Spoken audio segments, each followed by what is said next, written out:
ஹரி ஓம். அனைவருக்கும் நமஸ்காரம். நாம் தற்போது பார்த்து கொண்டிருக்கின்ற வகுப்பு கேன உபநிஷதம். இப்போ இந்த வகுப்பில் கடந்த வகுப்புகள் மூலமாக நாம் 5 மந்திரங்களை பார்த்து முடித்தோம். மொத்தம் இந்த உபனிஷத் பாடத்தில் 3 அத்தியாயங்கள் இருக்குன்னு பார்த்தோம். அதில் நாம் முதல் அத்தியாயத்தில் 9 மந்திரங்கள் இருக்கு என்றும் பார்த்தோம். அதிலே நாம் கடந்த வகுப்புகள் மூலமாக 5 மந்திரங்கள் பார்த்து முடிச்சிட்டோம். இப்போ இன்னும் ஒரு 4 மந்திரங்கள் இருக்கு இந்த முதல் அத்தியாயத்தில் நம்ம பார்க்க வேண்டியது. இப்போ நம்ம இன்றைக்கு என்ன செய்ய போறோம் அப்படின்னு பார்த்தீங்கன்னா, அந்த 4 மந்திரங்களையும் ஒட்டுக்கா ஃபர்ஸ்ட் பார்த்துடுறோம். அதுக்கப்புறம் தான் விளக்கம் பார்க்க போறோம். இப்போ ஏன் அந்த 4 மந்திரங்களை நம்ம இன்றைக்கு ஒட்டுக்கா பார்க்க போறோம் அப்படின்னு பார்த்தீங்கன்னா, இப்போ இந்த முதல் அத்தியாயத்தில் 5வது மந்திரத்திலிருந்து 9வது மந்திரம் வரைக்கும் 5 மந்திரங்கள் வரைக்கும் அந்த 2வது வரி ஒரே விஷயத்தையே சொல்லும். அது என்ன சொல்லுது அப்படின்னு பார்த்தீங்கன்னா, ததேவ பிரம்ம துவம் வித்தி நேதம் யதித முபாசதே அப்படிங்குது. அப்ப அதுக்கு என்ன பொருள் அப்படின்னு நம்ம பார்த்தா, வழிபடப்படுகின்ற பொருள் பிரம்மம் அல்ல என்பதை நீ அறிந்து கொள் என்று இங்க சொல்லுது. அதாவது நாம் வழிபடுகின்ற பொருள் பிரம்மம் அல்ல, ஆன்மா அல்ல என்று சொல்லுது. இது எப்படின்னு கொஞ்சம் ஆச்சரியமா இருக்கும் நமக்கு. ஏன்னா நாம ஏதோ இறைவன் நினைச்சு எதையோ வணங்கிட்டு இருக்கிறோம் இல்லையா? அதெல்லாம் இல்லை என்று சொல்லுது. நீங்கள் வழிபடுகின்ற பொருள்கள் எல்லாம் ஆன்மாவே இல்லை அப்படின்னு சொல்லுது. அதுதான் நேற்றைய 5வது மந்திரத்தில் நம்ம பார்க்கும்போது என்ன பார்த்தோம்? யத் வாசன யுதிதம் ஏன வாக்கப் யுத்தியதே ததேவ பிரம்ம துவம் வித்தி நேதம் யதித முபாசதே அப்படிங்கிற வரியிலோட பார்த்தோம். அப்ப என்ன அதுக்கு தமிழ்ல அர்த்தம் அப்படின்னு பார்க்கும்போது, எது வாக்கினால் விளக்கப்பட முடியாதோ, எதனால் வாக்கு விளக்கம் பெறுகிறதோ அதுவே ஆன்மா. இவ்வாறு உபாசிக்கப்படுகின்ற, அதாவது உங்களால் வழிபடப்படுகின்ற பொருள் பிரம்மம் அல்ல, ஆன்மா அல்ல என்று சொன்னது நேற்றைய மந்திரத்துல. இப்ப இதே விஷயத்தை தான் அடுத்து வரக்கூடிய 6வது 7வது 8வது 9வது மந்திரம் வரைக்கும் அந்த புலன்களை மட்டும் மாத்தி மாத்தி சொல்லும். இப்ப இதுல வாக்கு பத்தி சொல்லுது இல்லையா? இப்ப 6வது மந்திரத்தை பார்ப்போமே. 6வது மந்திரம் என்ன சொல்லுது? யன் மனசா நா மனுதே ஏனா ஹூர்மனோ மதம் ததேவ பிரம்ம துவம் வித்தி நேதம் யதிதம் உபாசதே. இது 6வது மந்திரம். இந்த இடத்துல என்ன சொல்லுதுன்னா, எது மனத்தால் அறியப்பட முடியாதோ, எதனால் மனம் அறியப்படுகிறதோ அதுவே ஆன்மா என்று அறிய வேண்டும் என்பதாக இங்கு வருகிறது. அடுத்த லைன்ல இங்கே வழிபடுகின்ற பொருள் பிரம்மம் அல்ல, ஆன்மா அல்ல என்பதை அறிந்து கொள் என்று சொல்லுது. அப்ப இங்க மனசை பத்தி சொல்லுது. அதாவது எது மனதால் அறியப்பட முடியாதோ, எதனால் மனம் அறியப்படுகிறதோ அதுவே ஆன்மா என்று இந்த 6வது மந்திரத்திலையும் சொல்லிடுது. அடுத்தது 7வது மந்திரத்தில் என்ன சொல்லுதுன்னா, யம் சக்ஷுஷா நா பஷ்யதி ஏன சக்ஷும்சி பஷ்யதி ததேவ பிரம்ம துவம் வித்தி நேதம் யதிதம் உபாசதே. அதே லைன், அந்த 2வது லைன் பூரா காமனா இருக்கும். இந்த 5வது மந்திரத்திலிருந்து 9வது மந்திரம் வரைக்கும் அந்த 2வது வரி ஒரே மாதிரி வரும்.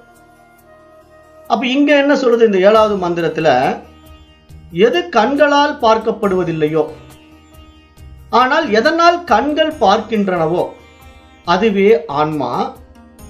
ஆகவே இங்கே வழிபடப்படுகின்ற பொருள் ஆன்மா அல்ல என்பதை அறிந்து கொள் என்பதாக இந்த 7வது மந்திரம் இருக்கிறது.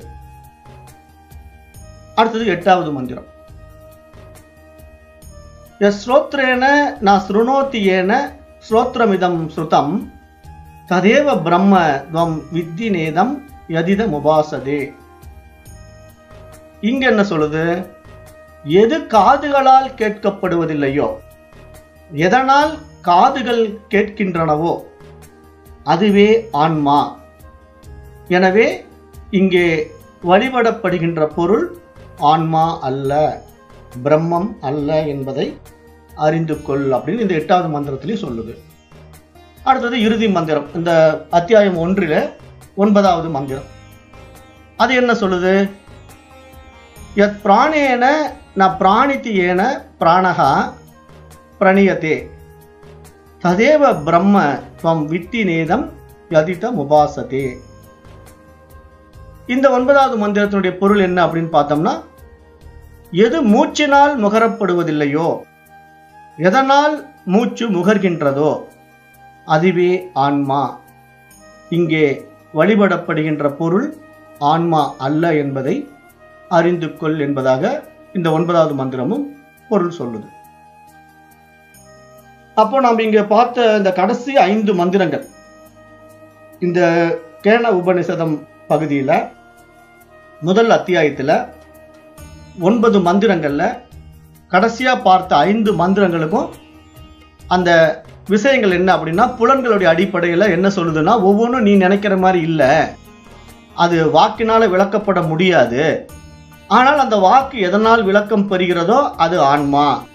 அதே மாதிரி எது மனதினால் அறியப்பட முடியாதோ, எதனால் மனம் அறியப்படுகிறதோ அது ஆன்மா. எது காதுகளால் கேட்கப்படுவதில்லையோ, எதனால் காதுகள் கேட்கின்றனவோ அது ஆன்மா. இப்படின்னு ஒவ்வொன்றா சொல்லிட்டே வருது. அதே மாதிரி பிராணன், எது மூச்சினால் முகரப்படுவதில்லையோ, எதனால் மூச்சு முகர்கின்றதோ அது ஆன்மா அப்படின்னு இந்த ஒவ்வொரு விஷயத்தையும் எது உண்மையிலேயே ஆன்மா இல்லை, எது ஆன்மா அப்படிங்கிறத நமக்கு அந்த டிஃபரன்ஸை இங்க வெரிஃபை பண்ணி சொல்லுது கரெக்டா. அப்போ நம்ம இங்க என்ன புரிஞ்சுக்கணும்? இப்ப கண்களால் நான் பார்க்கிறேன் அப்படின்னா, அந்த கண்களால் பார்க்கப்படுவதனால அது ஆன்மா ஆகிவிடாது. ஆனால் அந்த கண்களால் எது பார்க்கிறதோ அதுதான் இங்க ஆன்மா. அதே மாதிரி இப்ப நான் மூச்சு விட்டுட்டு இருக்கிறேன், அப்ப மூச்சினால் முகரப்படுவதில்லையோ, எது மூச்சினால் முகரப்படுவதில்லையோ, ஆனால் எதனால் மூச்சு முகர்கிறதோ அது ஆன்மா. அப்ப இங்க நம்ம முகரும் போது ஒரு விஷயம் நமக்கு அனுபவம் ஆகுது இல்லையா, அந்த ஸ்மெல் நமக்கு அனுபவம் ஆகுது. ஆனா அந்த ஸ்மெல்லை வச்சு அந்த ஆன்மாவை நம்ம புரிஞ்சுக்க முடியாது. ஆனா அந்த ஸ்மெல்லை அறிந்து கொள்வதே ஆன்மா தான். அதை நம்ம புரிஞ்சுக்கணும் அப்படிங்கிறது இங்க சொல்ல வருது சாஸ்திரம். இந்த 5 மந்திரங்கள்லயும் என்ன சொல்ல வருதுன்னா, 2வது வரியில இங்கு வழிபடுகின்ற பொருள் ஆன்மா அல்ல என்பதை அறிந்து கொள் என்பதாகவே வருது. அப்ப ஏன் அப்படி சொல்லுது? வழிபடுவது ஆன்மா அல்ல அப்படின்னு ஏன் சொல்லுது அப்படின்னு நம்ம தெரிஞ்சுக்கலாம். ஏன்னா இப்ப மொத்தம் நம்ம 5 மந்திரங்களுக்கும் ஒட்டுக்கா பொருள் பார்க்க போறோம். ஆனா இப்போ நேற்றைய பாடத்துல அந்த 5வது மந்திரத்துக்கு ஒரு தெளிவான விளக்க உரை கொடுக்கப்பட்டிருக்கு. எப்படி கொடுத்தோம்? காரண காரிய தத்துவம், அதாவது காரண காரிய தொடர்பு பார்த்தோம். காஸ் அண்ட் எஃபெக்ட் ரிலேஷன்ஷிப்பை பார்த்தோம். அதாவது எது காரணமா இருக்குதோ அதுதான் இந்த காரியத்துக்கும் ஆதாரமா இருக்குது அப்படிங்கிறத பார்த்தோம். நாம் பார்க்கின்ற காரியங்களுக்கெல்லாம் காரணமாக ஒன்று இருக்க வேண்டும் அப்படிங்கிறத நம்ம புரிந்து கொண்டோம் நேற்றைய வகுப்புல. அப்ப இந்த விஷயம் தான் எல்லாத்துக்குமே, ஒவ்வொரு புலன்களுக்கும் அப்படித்தான் நம்ம புரிஞ்சுக்கணும். ஏன்னா இப்ப மூக்கு முகருதுன்னா அந்த மூக்கு முகர்வதற்கு காரணமாக அந்த ஆன்மா தான் இருக்குது. நாக்கு சுவைக்குதுன்னா அந்த நாக்கு சுவைப்பதற்கு ஆதாரமாக அந்த ஆன்மா தான் இருக்குது. காது கேட்குதுன்னா அந்த கேட்பதற்கு ஆதாரமாக அந்த ஆன்மா தான் இருக்குது. அப்படி நம்ம தெளிவா புரிஞ்சுக்கணும்.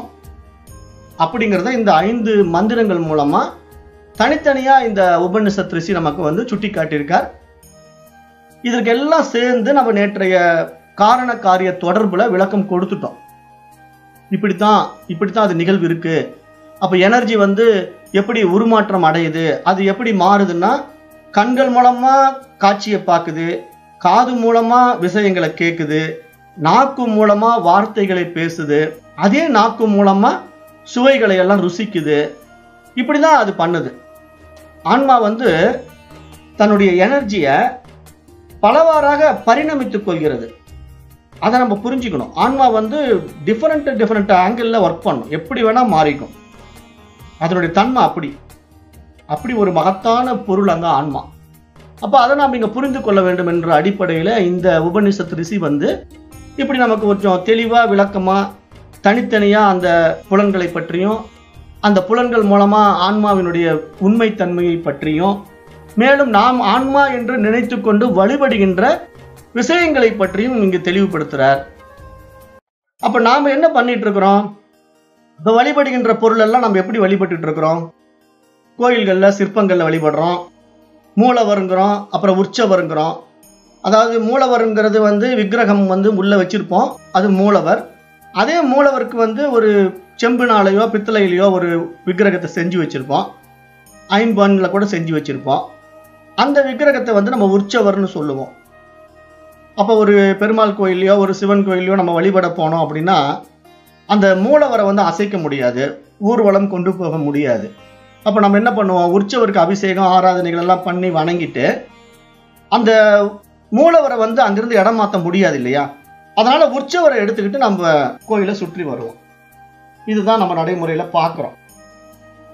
ஆனா இங்க சாஸ்திரம் என்ன சொல்லுது? நீ நினைத்து கொண்டிருக்கிற ஆன்மா அந்த மாதிரி நீ வழிபடுகின்ற பொருள்ல இல்லை அப்படின்னு சொல்லுது. அதான் நான் நேற்றைய பாடத்திலே உங்களுக்கு சொன்னேன். அதாவது கடவுள் வழிபாட்டை பத்தி நாஸ்திகர்கள் பெருசா பேச வேண்டியதில்லை, நாஸ்திகர்களே இதை பேசுகிறார்கள் என்று நான் சொன்னேன். அதுதான் இந்த உபநிஷத் ரிஷி சொல்றாரு. ஆனா எப்படி அதை சொல்ல வருகிறார் என்பதை தான் நம்ம இப்ப பார்க்க போறோம். ஏன்னா நம்ம அதை தெளிவா புரிஞ்சுக்கணும் இல்லையா? அது இப்ப பார்ப்போம். இந்த 5 மந்திரங்களுக்கு சேர்த்து அந்த விளக்க உரையை நம்ம புரிஞ்சுக்கலாம். எப்படி புரிஞ்சுக்கலாம் அப்படின்னா, இப்போ ஆன்மா என்பது ஒரு உயிர் ஆற்றல் என்று நம்ம புரிஞ்சுக்கிட்டோம். எனர்ஜி அப்படின்னு நேற்றே பார்த்தோம். ஆன்மாவை நீங்க ஒரு எனர்ஜியா பார்க்கணும் அப்படிங்கிறதுக்கு ஒரு உதாரணமா தான் நான் என்ன சொன்னேன், மின்சாரத்தை உங்களுக்கு புரியுற மாதிரி சொன்னேன். அந்த மின்சாரம் எப்படி ஒரு எனர்ஜியா இருக்கு, அதுல பிரகாசிக்கின்ற பல்பு தான் மாறுபடுது. 0 வாட் பல்புக்கு அதுக்கு தகுந்த வெளிச்சம் வரும், 100 வாட் பல்புக்கு அதுக்கு தகுந்த வெளிச்சம் வரும். வித்தியாசம் பல்புல தான் இருக்கே தவிர மின்சாரத்துல இல்லை அப்படின்னு நம்ம நேற்று பார்த்தோம் இல்லையா? அது மாதிரி தான் இங்க ஆன்மாவும். ஆன்மாவில் எந்த வித்தியாசமும் இல்லை. உங்களுக்கு ஒரு ஆன்மா எனக்கு ஒரு ஆன்மா அப்படிங்கிற வித்தியாசம் எல்லாம் கிடையாது. ஆன்மா ஒண்ணுதான். ஆனா நீங்க ஒரு மாதிரி பிரகாசிக்கிறீங்க, நான் ஒரு மாதிரி பிரகாசிக்கிறேன், மிருகம் ஒரு மாதிரி பிரகாசிக்குது, தாவரம் ஒரு மாதிரி பிரகாசிக்குது. அப்படின்னா அது அந்தந்த உடல்கள் தான் காரணமே தவிர ஆன்மாவில் வித்தியாசம் இல்லை. அதை நம்ம நல்லா புரிஞ்சுக்கணும் ஃபர்ஸ்ட். அது ஒரு முக்கிய பாயிண்ட். இப்போ ஆன்மா உயிராற்றல் தான்ன்றதுக்கு என்ன உத்தரவாதம் அப்படி நம்ம கவனிச்சோம்னா, இப்போ நம்ம சாதாரணமா தானியங்கள் எடுத்துக்கலாமே, நெல்மணிகள் அல்லது கோதுமை, இந்த மாதிரி தானியங்களை, பச்சை பயிறு எது வேணா எடுத்துக்குங்களேன், தானியங்களை எடுத்துக்குங்க. அதை நீங்க வீட்டுல முளைக்கட்டி வச்சு பார்த்தீங்கன்னா நாளடைவில் அந்த முளைக்க விட்டுருக்கும் பாருங்க. அந்த தானியத்திலிருந்து ஒரு முளைப்பு வெளியே ஒரு சின்ன வெள்ளை கலர்ல ஒரு முளைக்க வெளியே வந்திருக்கும். அப்ப இதை நீங்க பார்க்கும்போது உங்களுக்கு என்ன தெரியுது? ஓ, அந்த தானியங்களுக்கு ஒரு உயிர் ஆற்றல் இருக்குது, ஒரு உயிர் இருக்குது, அதனால தான் அதுல இருந்து ஒரு முளைப்பு வெளிப்பட்டு இருக்குது அப்படிங்கிறது நம்மளுக்கு புரிஞ்சிக்க முடியுது இல்லையா? சாதாரணமா நம்ம நடைமுறையில் இருக்கிறத வச்சு பேசுவோம். அப்போ ஒரு தானியத்துல நம்ம முளைக்கட்டி வச்சோம்னா அது முளைப்பு வெளிப்பட்டு அதுல இருந்து உயிர் இருக்கிறது என்று நமக்கு காட்டி கொடுக்குது. இப்ப அதுவே நீங்க கூழாங்கற்கள் இருக்கு இல்லையா, குழந்தைங்கெல்லாம் வச்சு விளையாடுகின்ற கூழாங்கற்களை எடுத்துட்டு முளைக்கட்டி வச்சு பாருங்க, அதுல முளைப்பு வருமா? வராது. ஏன்? என்ன காரணம்? ஏன் அப்படி? அப்ப என்ன இங்க புரிஞ்சுக்கணும்னா, எல்லாவற்றிலும் ஆத்மா இருக்குது, ஆனா அந்த ஆத்மா பிரகாசிப்பதற்கான உடல் இல்லை, அந்த உடல் தகுதி அடையல. அதைத்தான் நம்ம இங்க புரிஞ்சுக்கணும். உடலுடைய தகுதியின் அடிப்படையில தான் ஆன்மா பிரகாசிக்கும். அத மெயின் பாயிண்டா நாம இங்க நோட் பண்ணிக்கணும். அப்ப அதனாலதான் நான் மீண்டும் மீண்டும் சொல்றேன், ஏன் திருமூலர்கிட்ட அது அவ்வளவு அருமையா பிரகாசிச்சது, திருஞான சம்பந்தர்கிட்ட ஏன் அந்த ஆன்மா அவ்வளவு அருமையா பிரகாசிச்சது, நம்ம கிட்ட ஏன் பிரகாசிக்கல? அப்புறம் நமக்கு கீழான மிருகங்கள் கிட்ட ஏன் பிரகாசிக்கல? அப்படியே கீழே போய்கிட்டே இருந்தா தாவரத்திலையும் பிரகாசிக்கல, அதுக்கும் கீழே போனா கூழாங்கல்ல பிரகாசிக்கவே இல்லை, அது முளைப்பு கூட விட மாட்டேங்குது, உயிராற்றல் கூட அங்க வளரல. அப்ப அப்படிப்பட்ட ஒரு நிலை என்ன காரணம் அப்படி நம்ம பார்த்தோம்னா, இந்த உயிரினங்களுக்கு அந்த ஆன்மா பிரகாசிக்க வேண்டும் என்றால் அது படிப்படியாக உயிராற்றலில் வளர்ச்சி அடைய வேண்டும், அது தன்னுடைய ஆற்றலை பெருக்கிக் கொள்ள வேண்டும் என்று இங்கு சாஸ்திரம் சொல்ல வர்ற விஷயமா பார்க்க முடியுது. அப்ப கூழாங்கல்ல ஆத்மா பிரகாசிக்க முடியவில்லை என்பதற்கு என்ன காரணம் என்றால், அது ஒரு ஜடப்பொருள் தன்மையில் இருக்கிறதுனால அதனால ஆன்மாவை பிரகாசிக்க வைக்க முடியவில்லை. அது எதையும் புரிந்து கொள்ளக்கூடிய தன்மையில் இல்லை. அந்த கூழாங்கல்லுக்கு அதற்கு எந்த புலன்களும் இல்லை. எந்த விஷயத்தையும் அது ஏற்றுக்கொள்ளவே முடியாத ஒரு அவல நிலையில இருக்கிறதுனால, அது போட்டது போட்ட மாதிரியே கிடக்கிறதுனால அதை ஜடப்பொருள் என்று நாம் சொல்கிறோம். அதுவே நாம தாவரங்கள்ல தொடங்கி மனிதன் வரைக்கும் எல்லாவற்றையும் நம்ம உயிர் பொருள் என்று சொல்கிறோம். ஏன் அதுக்கெல்லாம் உயிர் இருக்கு? அதுதான் ஆன்மா பிரகாசிக்கிறதுனால உயிர் இருக்குன்னு சொல்றோம். ஆன்மா பிரகாசிக்கலன்னா அங்க உயிர் இல்லை. அதுக்கு தான் நான் கடந்த பாடத்துல உதாரணம் சொன்னேன். ஒரு இறந்த பிணம் கிடக்கும். அந்த பிணத்துக்கு கண் இருக்கும், காது இருக்கும், ஆனா கண்களால் பார்க்காது, காதுகளால் கேட்காது. ஏன்? அதுக்கு உயிர் இல்லை, அது பிணம். அப்ப அது மாதிரி ஜட பொருள்களுக்கும் உயிராற்றல் இல்லாததுனால அது பிரகாசிக்க மாட்டேங்குது. அதுல ஆன்மா பிரகாசிக்க முடியல. அப்ப இந்த அடிப்படையில நாம் இங்க புரிந்து கொள்ளும் போது, இங்க படைக்கப்பட்ட உயிரினங்கள் எல்லாவற்றிலும் ஆன்மா இருக்கின்றது. ஆனால் அந்த ஆன்மா பிரகாசிப்பதின் அடிப்படையில தான் அந்த ஆன்மாவை நாம் அறிந்து கொள்ள முடியும். அது ரொம்ப ரொம்ப முக்கியம். கண்ணுக்கு தெரியாத நுண்கிருமிகளில் கூட ஆன்மா இருக்குது. ஏன்னா அந்த நுண்கிருமி இயங்குது, அது அசையுது, ஓடுது, இடம் மாறுது, அப்புறம் ஒரு உடம்புக்குள்ள பூந்துக்கிட்டு மல்டிபிள் ஆகுது. ஒரு கொரோனா 1000 கொரோனாவா மாறுது. அப்ப வைரஸ் கிருமிகளும் அது மாதிரி நிறைய மல்டிபிள் ஆகுது. அப்போ அதுக்கு உயிராற்றல் இருக்கிறதுனால அது இனப்பெருக்கம் செய்கிறது. அது மேலும் மேலும் வளர்ச்சியை அடைகின்றன. அப்படிங்கிற ஒரு அடிப்படை அறிவியல் உண்மை நம்ம எல்லாருக்குமே தெரியும். அப்ப அந்த அடிப்படையில இப்ப நம்ம என்ன புரிஞ்சுக்கணும்? உயிருள்ள பொருள்களில் ஆன்மா பிரகாசிக்கிறது என்ற அடிப்படை உண்மையை நாம் தெரிந்து கொள்ள முடியும்.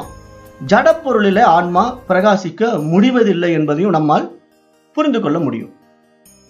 அப்ப இதுல இருந்து நம்ம என்ன தெரிந்து கொள்ளலாம்னா, ஆன்மா என்பது ஒரு உயிராற்றல், அது ஒரு சேத்தனம் என்ற சாஸ்திரம் சொல்லுது.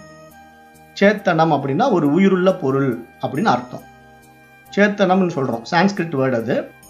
அப்போ இங்க ஆன்மா ஒரு சைத்தன்யம், சேத்தனம் என்று நம்ம புரிந்து கொள்ள வேண்டும். அந்த நிலையில இப்போ ஆன்மா இல்லாத உடல் இருக்கு இல்லையா, இறந்து போன உடலுக்கு, அதுக்கு உயிர் இல்லை இல்லையா? அந்த நிலையில அந்த உயிரற்ற ஜட பொருளுக்கு ஒரு இன்பமோ துன்பமோ உணர முடியாது. அந்த உயிரற்ற ஜட பொருள்களுக்கு இன்ப துன்பங்கள் கிடையாது, சுக தூக்கங்கள் கிடையாது. அப்போ எவைகளுக்கெல்லாம் உணர்வு உள்ளதோ, உணர்ச்சிகள் உள்ளதோ, அங்கே நிச்சயமாக சுகம் மற்றும் துக்கம் ஆகியவை இருக்கத்தான் செய்யும். மேலும் அந்த சுகம் மற்றும் துக்கம் பற்றிய அறிவும் அதனிடத்தில் இருக்கத்தான் செய்யும் என்று இங்கு சாஸ்திரம் சொல்ல வருது. அப்ப நம்ம இங்க நல்லா புரிஞ்சுக்கணும், அந்த சுக துக்கங்களை நம்ம அனுபவமாக்குகின்ற விஷயம் உயிருள்ள பொருளை தான் சாத்தியம். அது உணர்ச்சி உள்ள பொருளாக தான் இருக்கணும். ஏன்னா உயிர் இருந்தா அதுக்கு உணர்ச்சி இருக்கும், உணர்ச்சி இருந்தா அதுல சுக துக்கம் இருக்கும். ஆனா அந்த சுக துக்கத்திலேயே பாத்தீங்கன்னா நிறைய வேறுபாடுகள், மாறுபாடுகளை நம்ம பார்க்கலாம். எப்படின்னு பாத்தீங்கன்னா, இப்ப நம்மள யாராவது ஒருத்தர் கத்தியில அறுத்துட்டாங்கன்னு வச்சுங்களேன், ரத்தம் வலி தாங்க முடியாம துடிப்போம். அதுவே ஒரு தாவரத்தை யாராவது கத்தியில அறுத்துட்டாங்கன்னு வைங்களேன், அது துடிக்கவும் செய்யாது, அதுக்கு ரத்தமும் வராது. அப்போ அதனுடைய சுக துக்கம் அப்படின்னு பாத்தீங்கன்னா, தாவரத்துல உயிர் இருக்கு, ஆனால் அதில் உணர்ச்சி பெருக்கவே இல்லை. ஏன் அப்படின்னா, அது ஒரு அறிவுக்குள்ளதான் அது வேலை செய்யும். வெறும் தொடு உணர்வை மட்டும் வச்சுக்கிட்டு இருக்கோம். மற்றபடி அதுக்கு கண்ணோ காதோ மூக்கோ நாக்கோ எதுவுமே இல்லாததுனால அது ஐயோ என்னால வலி தாங்க முடியலன்ட்டு கதறாது. கண்ணீர் விடுவதற்கு அது கண்ணும் கிடையாது, பிரச்சனையை நம்ம கிட்ட சொல்றதுக்கு அதுக்கு வாயும் கிடையாது. அப்ப என்ன பண்ண முடியும்? அதுக்கு அதெல்லாம் ஒண்ணுமே இல்லாததுனால அந்த தாவரம் தான் பாதிக்கப்பட்டது கூட தெரியாம இருக்கும். தன்னை ஒருத்தர் அறுத்து விட்டார், அறுவடை செய்து விட்டார் என்று கூட தெரியாத நிலையில தான் அந்த தாவரம் இருக்கும். அப்ப இங்க உணர்ச்சிகள்ல பாருங்களேன் வித்தியாசம். தாவர உடல்ல ஒரு விதமான உணர்ச்சி வெளிப்பாடு, பறவைகள்ல ஒரு விதமான உணர்ச்சி வெளிப்பாடு, புழு பூச்சிகள், மிருகங்கள் அப்படின்னு நம்ம கடந்து வரும்போது மனிதனிடத்துல மட்டும் அதீத உணர்ச்சி வெளிப்பாடுகள் வெளிப்படுவதை நம்ம பார்க்கலாம். அப்ப இந்த அதீத உணர்ச்சி வெளிப்பாடுகள் அடிப்படையில நம்ம பார்க்கும்போது இப்ப நம்மிடத்தில் வெளிப்படுகின்ற உணர்ச்சிகளை நன்மை தீமைகளின் அடிப்படையில நம்மால் பகுத்தறிய முடியும் என்று சாஸ்திரம் சொல்லுது. ஏனென்றால் இங்கு படைக்கப்பட்ட ஜீவராசிகளிலேயே மகத்தானவன் மனிதன் என்பதனால அவன் நன்மை தீமைகளை பகுத்தறிந்து தனக்கு எது நன்மை செய்கின்றதோ அதுவே மற்றவைகளுக்கும் நன்மை செய்ய வேண்டும் என்ற அடிப்படையில் அணுகுவானே தவிர, தனக்கு தீமை செய்வது மற்றவற்றுக்கும் தீமை செய்துவிடும் என்ற அடிப்படையிலே அதை தவிர்ப்பானே தவிர, மனம் போன போக்கில் அவன் வாழ மாட்டான். காரணம், அவன் பகுத்தறிவு உள்ளவன், அவன்தான் மனிதன் என்று சாஸ்திரம் சொல்லுது. அப்போ நம்ம இந்த அறிவு பரிமாணத்துல உயர்நிலை பரிமாணத்துக்கு வந்து மனிதனாக நம்ம மாறுவதற்காகவும், அந்த மனிதனாக நாம் இருந்து கொண்டு புனிதனாக மாறுவதற்காகவும் முயற்சி எடுக்கும்போது நாம் ஏற்றுக்கொள்ளுகின்ற விஷய சுகங்கள் அடிப்படையில் தான் நமக்கு சுக துக்கங்கள் அமைகின்றது என்று சாஸ்திரம் சொல்லுது. இப்ப சுகமும் துக்கமும் இப்ப மிருகங்களுக்கு இருக்கிற மாதிரி நமக்கு இருக்காது. இப்ப மிருகங்களுக்கு வந்து எப்ப தெரியுமா சுக துக்கம் உண்டாகும்? பசி எடுத்தா அது துக்கம் அடையும், பசியினால துக்கம் அடையும். அது உணவை சாப்பிட்டு முடிச்ச உடனே சுகம் அடைஞ்சிடும். அப்ப இங்க ரெண்டு விஷயம்தான். ஒரு பசி, அந்த பசியினால அது வாடுது, பசி நிவர்த்தியான உடனே அது இயல்பு நிலைக்கு வந்துடுது.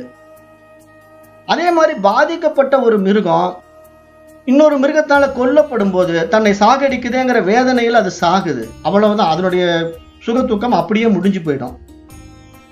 ஆனா மனிதனுடைய சுகத்துக்கம் அப்படி இல்லை.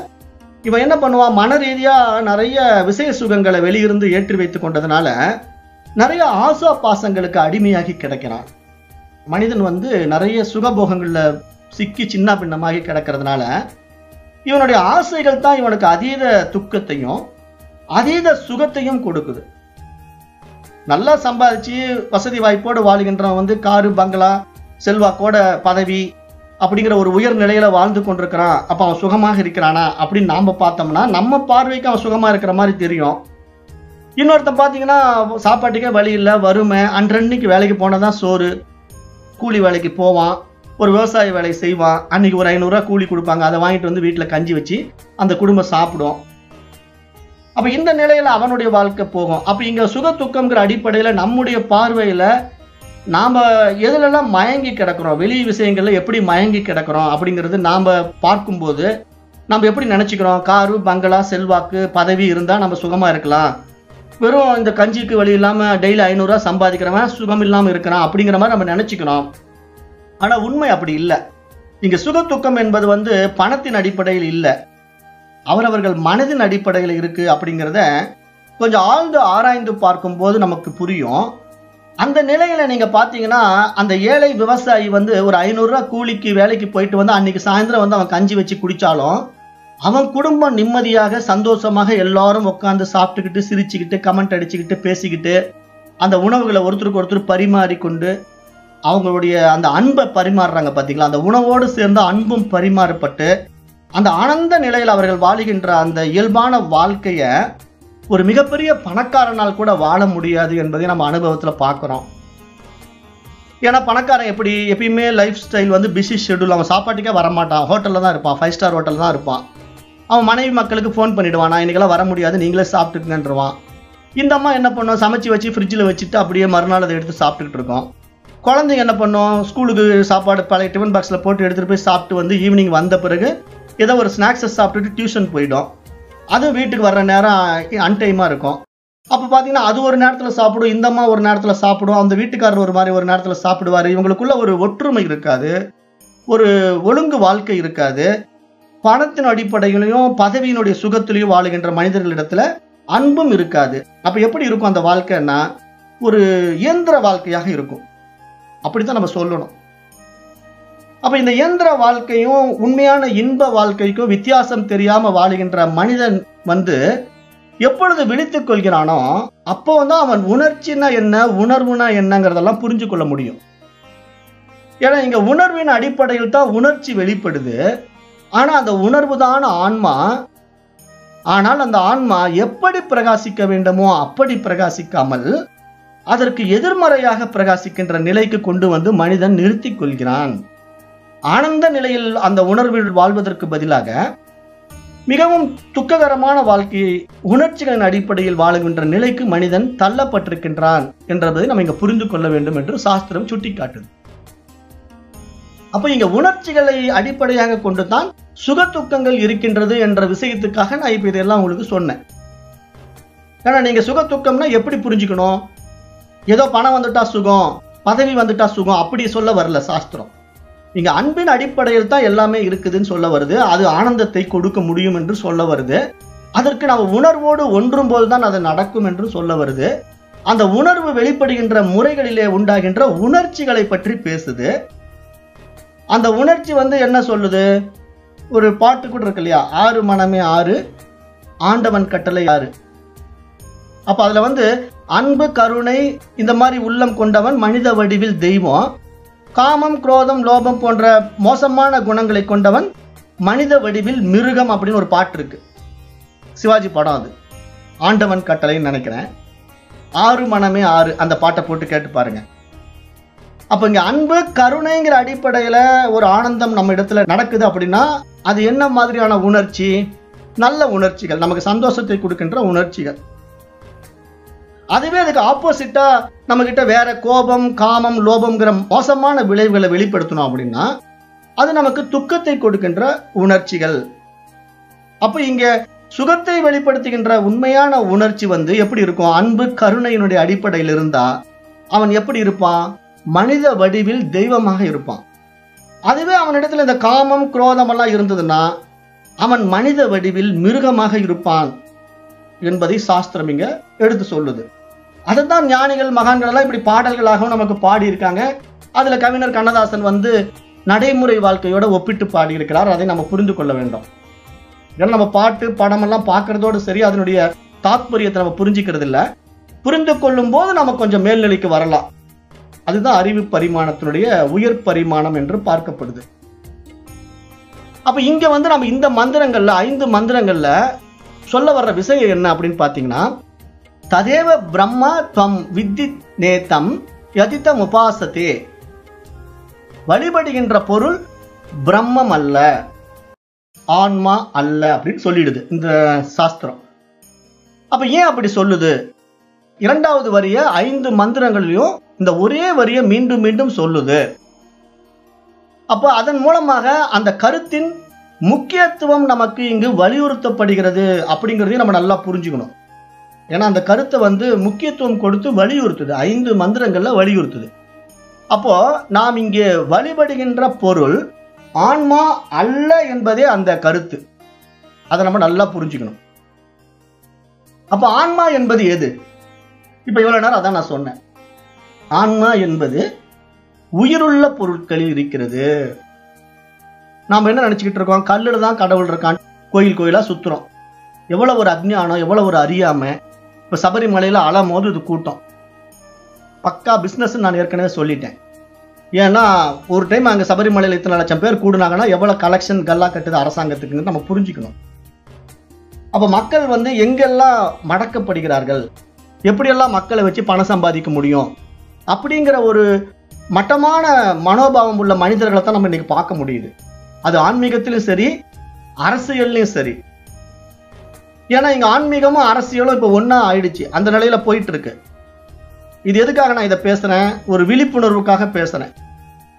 அப்ப இங்க என்ன நம்ம புரிஞ்சுக்கணும்? சாதாரண மனிதன் ஆன்மீகம் என்ற போர்வையில கோயிலையும் தெய்வ வழிபாட்டையும் சார்ந்தே இருக்கின்றான். ஆனால் அவ்வாறு அவன் வழிபடும் பொருள் ஆன்மா அல்ல. அதாவது அவைகள் இறைவன் அல்ல என்பதே இங்கே இந்த கேன உபனிஷத்தின் முதல் அத்தியாயத்தின் இறுதியாக வருகின்ற 5 மந்திரங்களும் மிக மிக ஆழமாக நமக்கு வலியுறுத்துகின்றன என்பதை நாம் நன்கு அறிந்து கொள்ள வேண்டும். பொதுவாக கோயிலே இருக்கின்ற விக்கிரகங்கள் எல்லாம் பார்த்தீங்கன்னா கல்லினாலும் செம்பினாலும் ஆனவை. வீட்டிலே நாம் வழிபடுகின்ற பூஜை அறையில் உள்ள விக்கிரகங்கள் கூட பெரும்பாலும் பஞ்ச உலோகங்களால், செம்பினால் ஆனவைகளாக இருக்கும். ஒரு சில தெய்வ வழிபாடெல்லாம் எப்படி இருக்கும்? காகிதத்தினால் வரையப்பட்ட போட்டோ அல்லது பெயிண்டால் செய்யப்பட்ட மையினால் எழுதப்பட்ட படங்கள், இப்படித்தான் நம்ம வழிபாடு பண்ணிக்கிட்டு இருக்கிற தெய்வ உருவங்களை நம்ம பார்க்கிறோம். அப்ப ஏன் அவ்வாறு நாம் வழிபடுகின்றோம்? இந்த மாதிரி உருவங்களை வைத்துக்கொண்டு நாம் ஏன் வழிபடுகின்றோம்? அதற்கு நம்முடைய வேத சாஸ்திரம் என்ன சொல்லுதுன்னா, அது ஒரு ஆரம்ப படிநிலை என்று சொல்லுது. அது எப்படி புரிய வைக்குது அப்படின்னு பாத்தீங்கன்னா, அதுக்கு ஒரு சின்ன விஷயத்தை நம்ம பார்ப்போம். இப்ப எங்கும் நிறைந்த இறைவன் உயிருள்ள பொருள்கள் தான் பிரகாசிக்கிறான், அதுதான் ஆன்மா. ஆனா கல்லுல ஆன்மா இல்லை. ஆன்மா இல்லைன்னு சொல்றதை விட அது வெளிப்படவில்லை. கல்லுலையும் வெளிப்படவில்லை, உலோகத்திலையும் வெளிப்படவில்லை. அதை நல்லா புரிஞ்சுக்கணும். அப்ப உண்மையில் அந்த இறைவன் எங்க இருக்கிறான்? ஒவ்வொரு உயிருள்ள பொருள்களும் இருக்கிறான். அதை நம்ம நல்லா புரிஞ்சுக்கணும். நம்ம உயிருள்ள பொருள்களை நேசிக்கிறது இல்லை. அந்த உயிரற்ற கல்லுக்கு தான் முக்கியத்துவம் கொடுக்கிறோம், அந்த விக்கிரங்களுக்கு தான் முக்கியத்துவம் கொடுக்கிறோம், அந்த போட்டோவுக்கு தான் முக்கியத்துவம் கொடுக்கிறோம். அப்ப இதுதான் நம்ம ஆன்மீகத்துல மிக கீழ்நிலையில் இருக்கிறோம் அப்படிங்கிறதுக்கு அடையாளம். இது நிறைய பேருக்கு தெரியறது இல்லை. இந்த மாதிரி பாடத்திட்டங்களுக்கு வரும்போதுதான் இது புரியவும் செய்யும். எல்லாராலையும் புரிந்து கொள்ள முடியாது. இந்த மாதிரி பாடத்திட்டங்களுக்கு எல்லாராலையும் வரவும் முடியாதுன்னு நான் ஏற்கனவே சொல்லிட்டேன். அப்ப என்ன நம்ம இங்க சொல்ல வருது இந்த வேதம் அப்படின்னா, இப்ப நம்ம சாதாரணமா வானத்துல ஒரு மூணாம் பிறையை பார்க்க ஆசைப்படுறோம்னு வச்சுக்கோங்களேன். இப்ப அந்த மூணாம் பிறை நான் பாக்குறேன். அங்க பாருங்க மூணாம் பிறை தெரியுதுன்னு நான் உங்களுக்கு சொன்ன உடனே நீங்க எங்கெங்க தான் கேட்பீங்களே தவிர எக்ஸாக்ட் அந்த பிளேஸை உங்களால லொக்கேட் பண்ண முடியாது. ஏன்னா அது வானத்துல பரந்த மேகமூட்டங்கள்ல நடுவுல அந்த சிறிய ஒரு கோடு மாதிரி இருக்கிற மூணாம் பிறையை உங்களால கண்டுபிடிக்க முடியாது. அப்ப நான் என்ன பண்ணுவேன், சரி உங்களுக்கு ஒரு ஷார்ட் மெத்தட் சொல்றேன் அப்படின்னு சொல்லிட்டு நான் அங்க பக்கத்துல இருக்கிற ஒரு மரத்துக்கிட்ட உங்களை கூட்டு போய் நிக்க வச்சு, பாருங்க அந்த மரம் தெரியுதான்னு கேட்பேன். ஆமா தெரியுதுங்க அப்படின்னு நீங்க சொல்றீங்க. பாருங்க அந்த மரத்துல மேல பாருங்க 5வது கிளை தெரியுதா அப்படின்னு கேட்கிறேன். 5வது கிளை தெரியுது அப்படின்னு உங்களால சொல்ல முடியும். ஏன்னா வானத்துல இருக்கிற நிலவத்தை உங்களால பார்க்க முடியல, ஏன்னா அது கண்ணுக்கு தெரியாத கோடு. இது உங்களால பார்க்க முடியும், ஏன்னா உங்க கண்ணு கட்டின தூரத்துல இருக்கு. அப்ப அந்த 5வது கிளை பக்கத்துல பாருங்க ஒரு பழம் தொங்கிட்டு இருக்கா அப்படின்னு கேட்கிறேன். ஆமாங்க தெரியுது அப்படின்னு. அந்த பழத்து பக்கத்துல பாருங்க வெள்ளையா ஒரு கோடு தெரியுது பாருங்க அப்படின்னு நான் சொல்லும் போது, நீங்க அப்படியே அந்த மரம், அந்த மரத்துல இருக்கக்கூடிய 5வது கிளை, அந்த 5வது கிளைக்கு பக்கத்துல இருக்கக்கூடிய அந்த பழம், அந்த பழத்தின் பக்கத்துல அந்த பிறை உங்களுக்கு தெரிஞ்சிடுச்சு. உடனே சூப்பருங்க இப்ப தெரிஞ்சிடுச்சுங்க, இப்ப நான் எங்க இருந்து வேணா பார்ப்பேங்க. ஃபர்ஸ்ட் என்னால கண்டுபிடிக்க முடியலைங்க அந்த சின்ன கோட்டை, அந்த மூணாம் பிறைய. ஆனா நீங்க இப்படி ஒரு ஐடியா கொடுத்து அது இருக்கிற லொகேஷனை எனக்கு எக்ஸாக்டா லொகேட் பண்ணி கொடுத்துட்டீங்க. அப்ப நான் அதை புரிஞ்சுக்கிட்டேன், மூணாம் பிறை இங்க தான் இருக்குன்னு நான் இப்ப தெரிஞ்சுக்கிட்டேன். மேபி இனிமேல் நான் எங்க இருந்து பார்ப்பேன்னு சொல்லிட்டு நீங்க அந்த மரத்துல இருந்து நகர்ந்து நின்னும் இனிமேல் நீங்க அந்த மூணாம் பிறையை பார்க்க முடியுமா? முடியாதா? ஒன்ஸ் நீங்க அந்த இடத்த லொகேஷன் பிடிச்சிட்டீங்கன்னா நீங்க எனிவேர் அந்த இடத்துல நீங்க நின்று பார்க்கலாம் இல்லையா? இததான் சாஸ்திரம் சொல்லுது. நல்லா ஆழமா புரிஞ்சுக்கணும். இறைவன் இப்படித்தான் இருக்கிறான். எங்கும் எதிலும் வியாபித்திருக்கின்ற அந்த எல்லையற்ற பரம்பொருளை, பரமனை நாம் அறிந்து கொள்வதற்கான அடிப்படை பாடங்களாகத்தான் இந்த உருவ வழிபாடு இருக்கின்றதே தவிர, இந்த கல்லிலோ செம்பிலோ காகிதத்திலோ உண்மையில் கடவுள் இல்லை.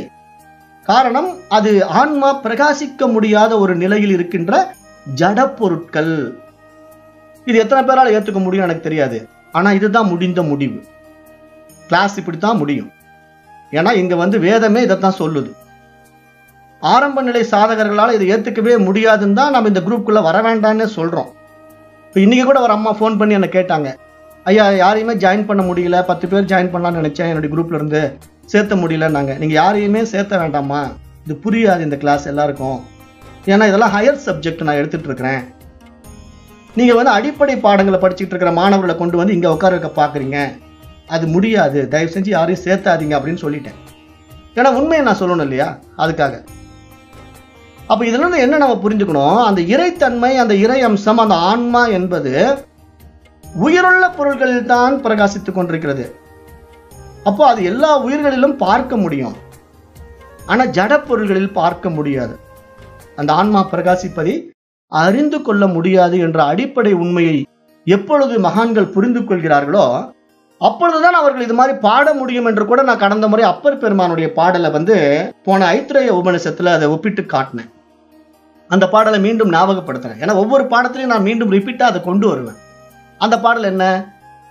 தேடி கண்டு கொண்டேன் திருமாலோடு நான்முகனும், தேடி தேடனா தேவனை என்னுள்ளே தேடி கண்டு கொண்டேன். அப்பர் பெருமானுடைய பாடல். அப்ப திருமாலும் பிரம்மாவும் பார்த்து தெரிந்து கொள்ள முடியாத இறைவனை என்னுள்ளே பார்த்து நான் தெரிந்து கொண்டேன் என்று ஒரு மனிதனாக இருக்கின்ற அப்பர் பெருமான் பாடுகின்றார்.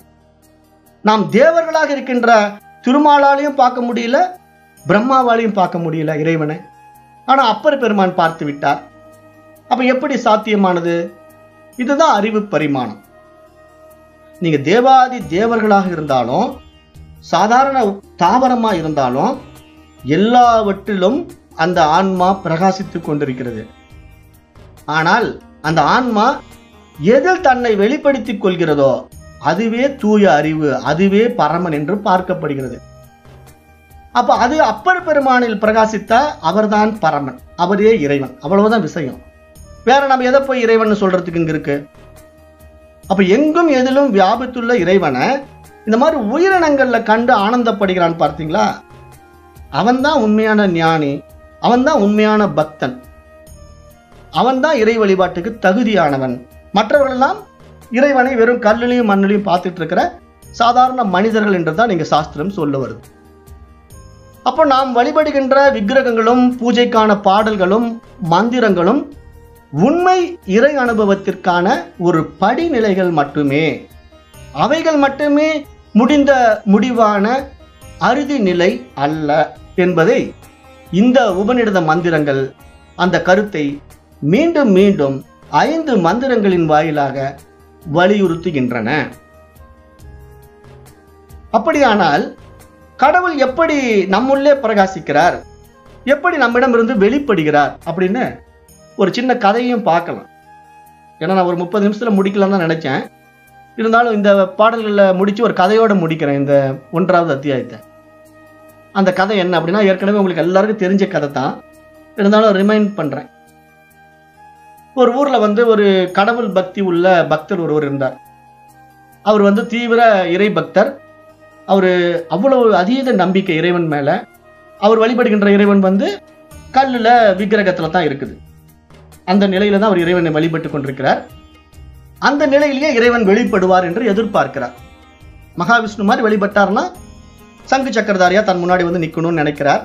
சிவபெருமான் மாதிரி வழிபட்டார்னா கையில ஒரு சூலாயுதத்தை எடுத்துக்கிட்டு அப்படியே நெற்றிக்கண்ணோட வரணும்னு எதிர்பார்க்கிறார். இப்படிதான் பக்தர்களுடைய நிலைப்பாடு இருக்குது இல்லையா? அதுக்கு தான் இந்த கதை. கடவுள் மேல ஒரு அபரிமிதமான பக்தி. அது இறைவன் என்னை கைவிட்டு விட மாட்டான், அவனே எல்லாமா இருக்கிறான், எங்கும் நிறைந்திருக்கிறான், அப்படி இப்படின்னு பயங்கரமா பேசிக்கிட்டு வாழ்ந்துகிட்டு இருக்காரு. ஒரு நாள் அந்த ஊர்ல ஒரு வெள்ளம் வந்துடுது. சரியான வெள்ளம், ஊர் பூரா தண்ணி பூந்துடுச்சு. அப்ப இவருடைய வீட்டுக்குள்ளேயும் தண்ணி எல்லாம் வர ஆரம்பிச்சிடுச்சு. இவரால் என்னடா வீட்டுக்குள்ளேயே இருக்க முடியலையே அப்படின்ட்டு கொஞ்சம் கொஞ்சமா வீட்டுல மேல் மாடிக்காவது போகலாம் அப்படின்னு மேலே ஏறவே தண்ணி அந்த வீட்டுடைய முற்றம் வரைக்கும் வந்துடுது, மேலே வரைக்கும் வந்துடுது. சரி, இனிமேல் இங்க இருக்க முடியாது, நம்ம மொட்டை மாடிக்க போயிடலான்ட்டு அவர் மேலே போய் மொட்டை மாடியில நிற்கிறாரு. மொட்டை மாடியில் நின்று இருக்கும்போது கூட தண்ணி மேலே மொட்டை மாடியிலேயே அவருடைய கால் பகுதி வரைக்கும் தண்ணி நின்றுகிட்டு இருக்குது. அப்போ இந்த நிலையில அந்த ஊர்ல என்ன பண்றாங்க, அரசாங்கம் சரி மக்கள் ரொம்ப இந்த மாதிரி வெள்ளத்துல சிக்கிட்டு இருக்காங்க, உடனடியாக அவங்களெல்லாம் மீட்டு கொண்டு வாங்கன்ட்டு அந்த ஊர்ல பரிசல் ஏற்பாடு பண்ணி அந்த ஊருக்குள்ள மக்களை பரிசல் அனுப்புறாங்க. போய் சீக்கிரம் அங்க இருக்கிற மக்கள் எல்லாம் சேஃபா இடத்துக்கு கூட்டுவாங்க அப்படின்ட்டு. இவர் என்ன பண்றாரு, அந்த பரிசல் வருது, பக்கத்து வீட்டுக்காரன் எதிர்த்து வீட்டுக்காரன் எல்லாம் அந்த பரிசல் ஏறி ஏறி அவங்க உயிரை காப்பாத்திக்க கிளம்புறாங்க. இவர் மட்டும் என்ன பண்றாரு, அந்த அபரிமிதமான கடவுள் நம்பிக்கையினுடைய அடிப்படையில இல்ல நான் வரலீங்க, என்னை கடவுள் காப்பாத்துவாரு அதுட்டு வீட்லயே இருக்கிறாரு. அப்புறம் வெள்ளம் அதிகமாகிக்கிட்டே வருது. அந்த வீட்டு முகட்டை தொட்டுடுச்சு, மேல மொட்டை மாடிக்கு வந்துருச்சு. இப்ப அப்படியே கொஞ்சம் கொஞ்சமா தண்ணி மேல ஏறி ஒரு இடுப்பளவுக்கு வந்துருச்சு. மொட்டை மாடி அளவு தண்ணி ஓடிக்கிட்டு இருக்குது. இவர் அதுக்கு மேல போறதுக்கு இடம் இல்லை, அங்கேயே இடுப்பளவுக்கு தண்ணி இருக்கு.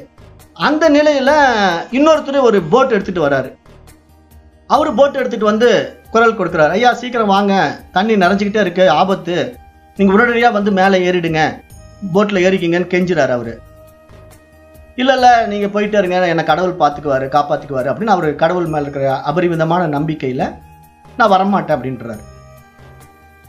அப்புறம் கடவுள்கிட்ட வேண்டிக்கிறார், கடவுளே நீ தான் என்னை காப்பாற்றணும், ஏன்னா நான் உன் மேல ரொம்ப நம்பிக்கை வச்சிருக்கிறேன், இந்த மாதிரி அற்ப மனிதர்கள் என்னை அழைச்சிக்கிட்டு இருக்கிறதுக்கெல்லாம் நான் ஒத்துக்க மாட்டேன், நான் உன்னைத்தான் நம்புறேன், நீ தான் என்னை காப்பாற்றணும் அப்படின்னு மீண்டும் அந்த இறைவனிடத்துல முக்கியமான பிரார்த்தனை வைக்கிறாரு. இந்த நிலையில தண்ணி மேலும் ஏறி ஏறி அவருடைய கழுத்து வரைக்கும் தண்ணி வந்துருச்சு. இனிமேல் அவர் மூக்கு பக்கம் தண்ணி போச்சுன்னா மூச்சு விட முடியாம இறந்து போற நிலை, கழுத்து வரைக்கும் தண்ணி. இப்ப அவர் தத்தளிச்சுக்கிட்டு நிற்கும் போது மேல ஒரு ஹெலிகாப்டர் வருது. அந்த ஹெலிகாப்டர்ல ஒருத்தர் மேல இருந்து கைத்த கீழே போட்டு வீசி போட்டு, ஐயா சீக்கிரம் மேலே ஏறுங்க, இன்னும் நீங்க இப்படியே இருந்தீங்கன்னா பொழைக்க மாட்டீங்க, எல்லாம் வந்துட்டாங்க மக்கள், நீங்க ஒருத்தர் தான் நின்றுட்டு இருக்கீங்க, உடனடியா அந்த கைத்தை பிடிச்சி மேலே ஏறுங்க அப்படின்னு அவரு மேலே ஹெலிகாப்டர்ல ஒருத்தர் கத்துறாரு அந்த பக்தரை பார்த்து.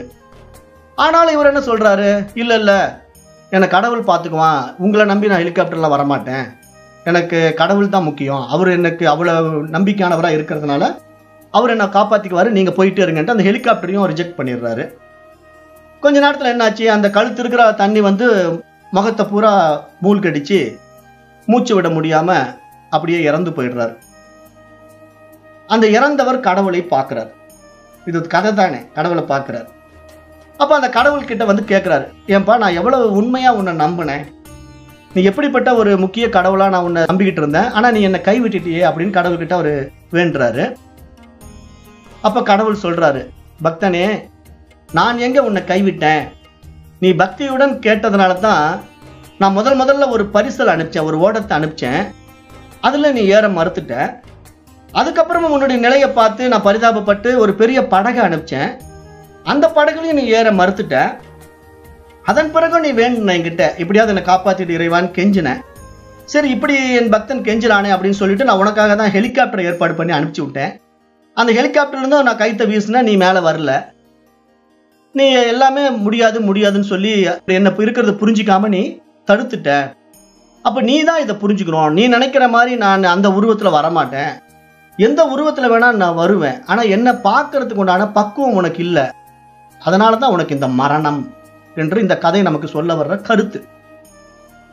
அப்ப இங்க நம்ம என்ன புரிஞ்சுக்கணும், மரணம்ங்கிற ஒரு நிலையிலிருந்து நம்ம விடுவிச்சு மரணமில்லா பெருவாழ்வுக்கு நம்ம போகணும் அப்படின்னா நாம எங்க மாறுபடணும், இந்த சிற்ப வழிபாடுகள் விக்கிரக வழிபாடுகள் இருந்தெல்லாம் நம்ம விடுவிச்சுக்கிட்டு உயிருள்ள பொருட்கள் எல்லாம் இறைவனை பார்க்க ஆரம்பிக்கணும். எங்கும் எதிலும் வியாபித்திருக்கிற இறைவனை ஒவ்வொரு உயிருக்குள்ளும் அவன் ஆன்மா பிரகாசித்துக் கொண்டிருப்பதை நம்ம பார்க்கும்போது நமக்குள்ள அந்த எல்லையற்ற ஆனந்தம் மலர்வதை நாம அனுபவமாக்க முடியும். அப்ப இந்த கதையினுடைய ஆழமான உண்மை என்ன, இந்த உபநிஷத்தினுடைய ஆழமான உண்மை என்ன அப்படின்னா, நாம் நினைத்து கொண்டிருப்பது போன்று கடவுள் கல்லிலோ செம்பிலோ ஐம்பொன்னிலோ போன்ற விக்கிரகங்களில் மட்டும் இல்லை, அவன் எல்லாவற்றிலும் இருக்கின்றான், எப்படி வேண்டுமானாலும் அவன் வெளிப்படுவான் என்பதை ஏற்கும் போதுதான் நம்முடைய பக்தி கல்லையும் விக்கிரகங்களையும் கடந்து அனைத்தையும் நேசிக்கின்ற அன்பு எனும் தூய அனன்ய பக்தியாக பிரகாசிக்க தொடங்கும் என்பதாக இந்த முதல் அத்தியாயம் நிறைவு பெறுகின்றது. அடுத்தது நம்ம நாளைக்கு இருந்து இந்த கேன உபநிஷத்தினுடைய 2வது அத்தியாயத்தை தொடங்கலாம். நன்றி. ஓம் தத்சத்.